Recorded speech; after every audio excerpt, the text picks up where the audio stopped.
হয় যোৱা 9 আগষ্ট তাৰিখে আমাৰ হিংঘৰত এটা ঘটনা ঘটিছিল, তাত এটা বিস্ফোৰণ ঘটিছিল। সেই বিস্ফোৰণটো যে ইমান ৰহস্যজনক আছিল, তাত যে এটা তেলচুৰি চক্ৰ সক্ৰিয় হৈ উঠিছিল, সেই কথাটো সেইদিনাখন জলপট্ট হৈ গৈছিল। কিন্তু তাৰ পৰৱৰ্তী সময়ত কি হ'ল, আজি 21 আগষ্ট, আজি 12 দিন উকলি গ'ল। আজি পৰ্যন্ত কিয় সেই চোৰকেইটাক আজিলৈকে ধৰিব নোৱাৰিলে? সেইদিনাখন গম পালে যে সেই চোৰকেইটাৰ নাম হ'ল জেলিল আহমেদ, আবুল আহমেদ, কিন্তু আজি পৰ্যন্ত তেওঁলোকে কিয় সেই চোৰকেইটাক পুলিচ প্ৰশাসনে ধৰিব নোৱাৰিলে?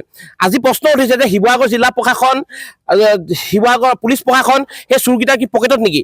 আমি বিভিন্ন ক্ষেত্ৰৰ মাধ্যমেদি সংবাদ মাধ্যমৰ যোগেদি আমি গম পালো যে এই শিৱসাগৰ জিলাৰ বিজেপিৰ এজন টিকট প্ৰত্যাশিত প্ৰাৰ্থী সেই তেলচুৰি চক্ৰটোৰ লগত জড়িত আছে, আৰু সেই তেলচুৰি চক্ৰটোৰ লগত জড়িত থকাৰ বাবে, সেই বিজেপি প্ৰাৰ্থীজন জড়িত থকাৰ বাবে নেকি যে আজিলৈকে পৰ্যন্ত এই তেলচুৰিকেইটা ধৰিব পৰা নাই নেকি?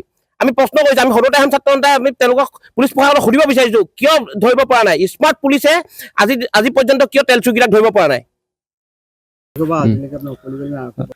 হয়, যোৱা 9 তাৰিখৰ পৰা আমি শুনিবলৈ পাইছিলোঁ যে বগীদল সিংহদুৱাৰ আবুল আৰু জেলিল নামৰ দুজন ব্যক্তিৰ তেলৰ চোৰাংচোৱা ব্যৱসায় গাফিলতিত দুজন লোক মানে আপোনাৰ অলপ চিকিৎসাধীন অৱস্থাত আছিলে।